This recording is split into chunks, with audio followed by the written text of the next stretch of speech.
Then meet Lisa.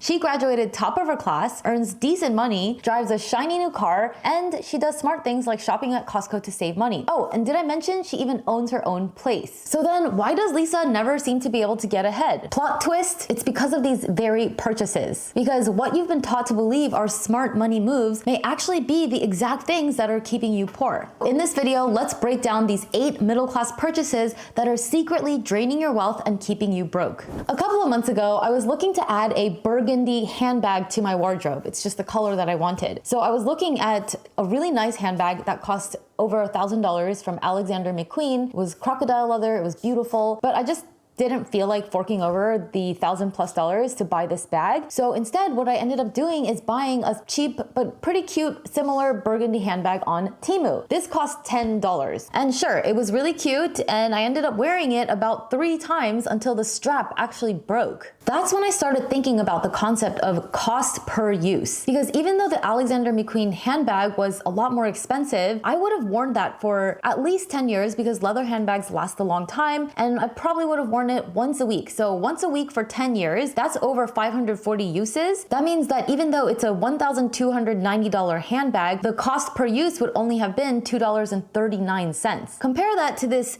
Temu handbag, which looked very cheap at $10, but I only wore it 3 times, making the cost per use $3.33. In that sense, the Temu cheap handbag ended up being a lot more expensive. Not to mention, these kind of cheap items have no resale value, whereas the other handbag, I probably would have been able to sell it on the secondhand market for at least 1/3 of what I'd paid for it. That's why from now on, I want you to start thinking about your purchases in terms of cost per use. When you look at things in terms of cost per use, you'll see that expensive things a lot of times are actually quite cheap. And on the other hand, cheap things actually are quite expensive. When you buy cheap stuff, you think you're saving money, but in the end, if it's low quality, you actually end up leaking money because of high cost per use, and you end up with less money overall in the long run. Another middle-class purchase that keeps you poor is an expensive car bought on credit. According to Experian, the average car payment in America is $734 a month. With 64% of Americans living paycheck to paycheck, $734 a month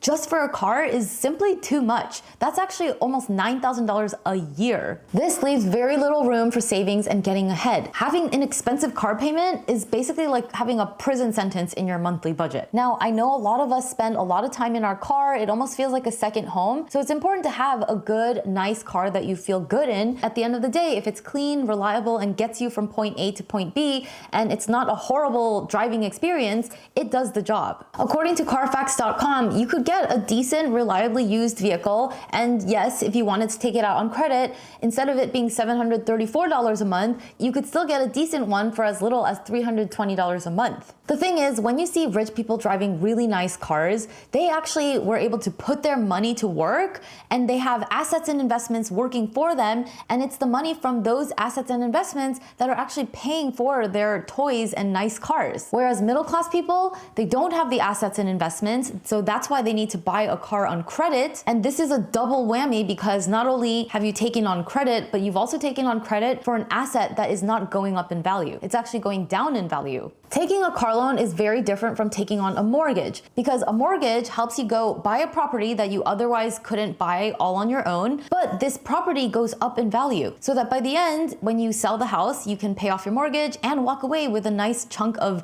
equity. Whereas with a car, it's very, very rare, if not impossible, to sell a car and get enough back to pay off your car loan. That's because instead of going up in value, a car goes down in value. The numbers show that cars actually go down in value very, very quickly. You see, with most cars, most of the depreciation happens in the first 5 years, and a lot of it happens even just the minute that you drive it off the parking lot. After about 5 years, the depreciation really starts to flatline. That's why the smartest move financially is to get a gently used car anywhere from 3 to 7 years old with around 40,000 miles on it, and to get a reliable brand name car like Toyota, Honda, and Mazda. That way, when you buy it, the car has depreciated a lot, so you're not overpaying for it. So if you can commit to a $734 car payment a month, then I have no doubt you'll be able to save up $15,000 of cash in a short amount of time. Then take that $15,000 and pay for the used car in cash and never have a car payment again. And sure, you might not get a panoramic sunroof, surround sound system, and heated car seats, but you will have an extra $734 to put towards your financial goals and get ahead. Not to mention, you'll have a vehicle that gets you from point A to point B, which is really what a car is supposed to do in the first place. If you're still not convinced, think about the opportunity cost. If instead of paying $734 towards a car payment for a depreciating asset, if instead you invested $734 into the stock market every month, then after 6 years, you would actually have over $60,000. That would be enough to put towards a down payment on a house or something else that really matters to you. So this is definitely one very big middle class trap to avoid. When you don't have a car payment eating up all of your income, it is way easier to get ahead. If you're liking this video so far, I'm guessing you're ready to break free from the middle class mindset. If that's you, you are going to love my email newsletter, Call to Freedom. It's where I share with you weekly everything that I've learned and am learning in real time from building 9 different income streams and a multi-million-dollar investment portfolio. Think of it as your all-access pass to the behind the scenes of what it really takes to create a life of financial freedom. Click the link below or scan this QR code to sign up. You'll also get a free gift when you join. All right, this next middle-class purchase is kind of controversial, and that is an expensive college degree. Now, I am speaking from personal experience here. I could have gone to a number of decent colleges for almost free, but instead, because I felt that pressure to go to an elite college and get an elite degree, I ended up going to a very expensive private university that offered me very little in scholarships. Fast forward 4 years later, I graduated with $100,000 of student loan debt, and I spent all of my 20s and some of my 30s just trying to pay that off. If you think about it, $100,000 in my 20s, I could have bought a house with that money. Look, I'm not against college at all. College opens up a lot of opportunities, and actually the vast majority of millionaires do have college degrees, but what I am against is overpaying for a degree and getting into a ton of debt for it. As of now, Americans owe over $1.7 trillion total in student loans, and the average monthly payment is $400. These numbers are just wild to me, and it's no wonder that the middle class is feeling more and more squeezed because college tuition costs have risen over 8 times since the 1980s, and at the same time, earnings just haven't kept up. There are ways to get a degree without going into a ton of debt. You can get scholarships, you can go to cheaper public state universities, or you can even go to community college for the first 2 years and then transfer to a more expensive one and graduate with the same degree. What's even more surprising is that the studies show that getting an elite degree actually doesn't really matter that much. The National Study of Millionaires found that almost 2/3 of millionaires actually graduated from public state schools, and less than 8% graduated from prestigious private universities. This shows that getting a college degree matters, but not so much where the degree comes from. So if you've ever thought that going to a prestigious college is an absolute must, well, next time think twice before going into a ton of debt for that, because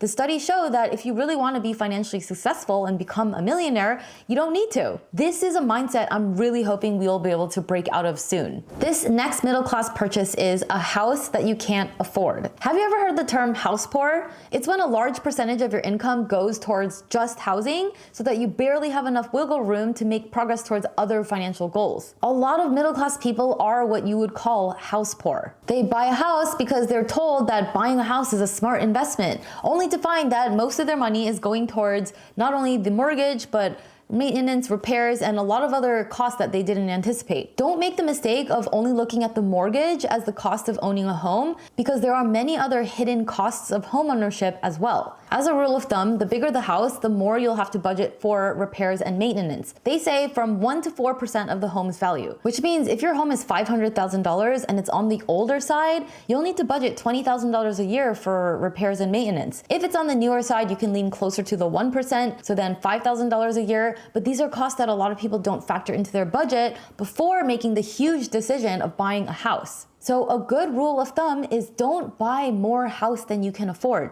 And to calculate how much house you can actually afford, make sure you add up all the costs. That's the mortgage, the property taxes, the insurance, and repairs and maintenance. And then keep that total housing cost to no more than 50% of your net take-home pay. That is a good place to start, and I would say even 50% of your net take-home pay is actually even on the high side. I remember back in the day when I started my first adult job on Wall Street. I had worked hard all year and I was ready to go on my annual vacation. Problem is, I wanted to go on this beach resort vacation in Mexico, but I had no money to pay for it. So what did I do? I put it on my credit card. Then I spent the following year basically paying that off, and by the time it was time for my next vacation, I put that on my credit card as well. And so on the cycle went. This is another middle class purchase that keeps you poor. Activities that you can't pay for in cash. This could be concerts, trips, and dinners out with friends. But here's the thing, it is possible to save up for these things beforehand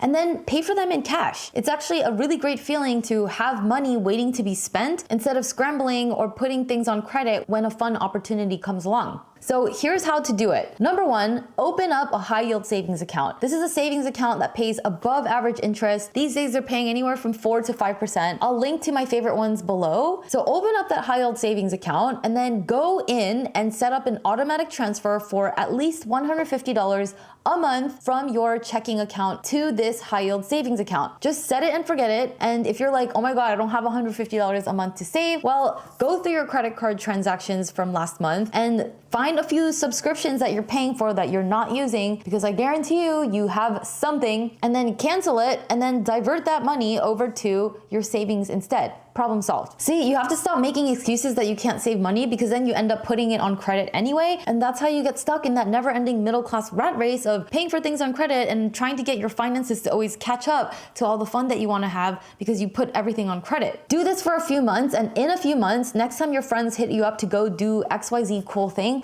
you'll be like, sure, I actually have money sitting in my savings account waiting to be spent on exactly something like that. It's an amazing feeling, and it is possible. Besides, when did having fun become something that we need to spend money on? That idea in and of itself is also a middle class money trap. You can still have a ton of fun and make amazing memories with your friends and family without spending a ton of money. In fact, the other night, my friends and I organized a little arts and crafts night at one of our places. It cost not that much to gather all the little ingredients. We made these little fridge magnets and it was so much fun and cost very, very little. So it is possible to have a lot of fun without spending that much money. Okay, next up, another middle class purchase that keeps you poor is overpriced Erewhon smoothies. I'm only half kidding. I just had to mention these overpriced legendary Erewhon smoothies because it's kind of crazy. It's $19 for one smoothie and people actually order these smoothies. Basically, the idea is when you're constantly buying overpriced stuff that you can easily make at home, that is a middle class money trap. If it's something you can't make at home, for example, sushi, obviously you're not gonna make sushi at home, then yeah, go out for that. It's nice to splurge on that once in a while. But I actually looked up this viral Erewhon smoothie, the coconut cloud smoothie, just to see what all the hype is about. And I have to admit, it looks delicious, but when I looked at the ingredients, they were all things that I literally have in my pantry or could easily go out and get. When I did the math on what all these ingredients would cost, it would cost me about $6.53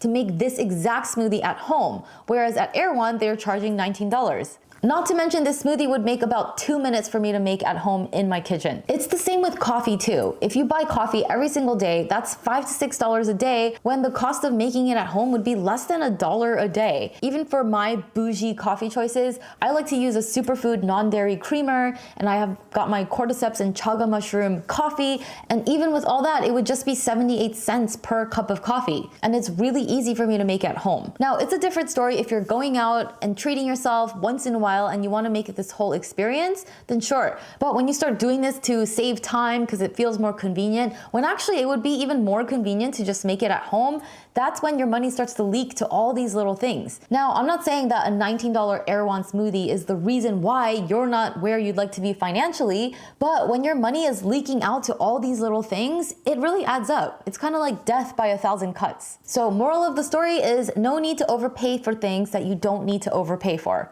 Another middle class purchase that keeps you poor is never-ending home improvement purchases. Whenever I open up the Temu app on my phone, I end up finding a million things that I could buy to make my apartment even cuter. Now, I love a good home decor project, but the reality is my apartment is cute enough. I really don't need anything more, but Temu really knows me. The algorithm knows what I like. That's when I realized that I just had to draw a line in the sand and know when enough is enough. My apartment has everything I need. It's cute and cozy and comfortable enough. It's very functional. I really want to emphasize this concept of enough. The pursuit of more, that is a huge middle class trap because there's really no official definition of enough. Nobody's gonna ever tap you on the shoulder and say, okay, now this is enough. It's actually up to you to decide that. Especially when it comes to something that could stretch on forever and ever, like a home decor project, the concept of enough is a really useful concept. Last but not least, sale items. This is counterintuitive, but getting a good financial deal on something isn't always a smart money move. In fact, this could actually be the thing that's keeping you from getting ahead on any of your financial goals. A lot of people fall for the trap of spending to save, which is when you buy more stuff than you otherwise would have just because it was on sale. If you spend $100 on something that's worth $200, isn't actually saving $100 if you didn't need that thing in the first place. Because in reality, you're spending $100 that could have gone towards investing or something that actually builds real wealth. I know it feels really good to save money, and as human beings, we are wired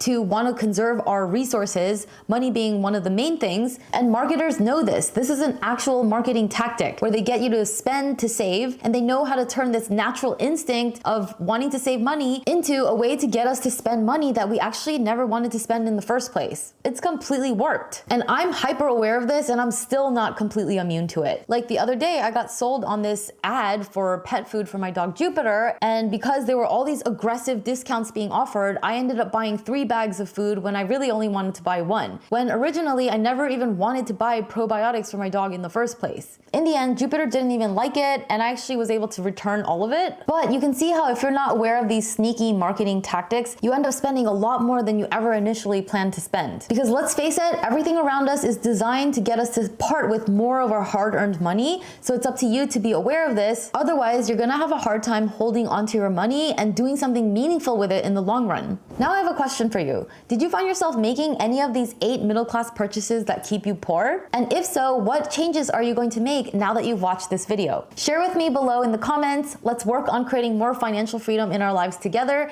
in the comments below. Also, for more money tips and advice, don't forget to sign up for my email newsletter, Call to Freedom. This is where I spill the tea on what it really takes to create a life of total financial freedom. Feel free to check out some of my other videos, and I'll see you in the next one. Bye!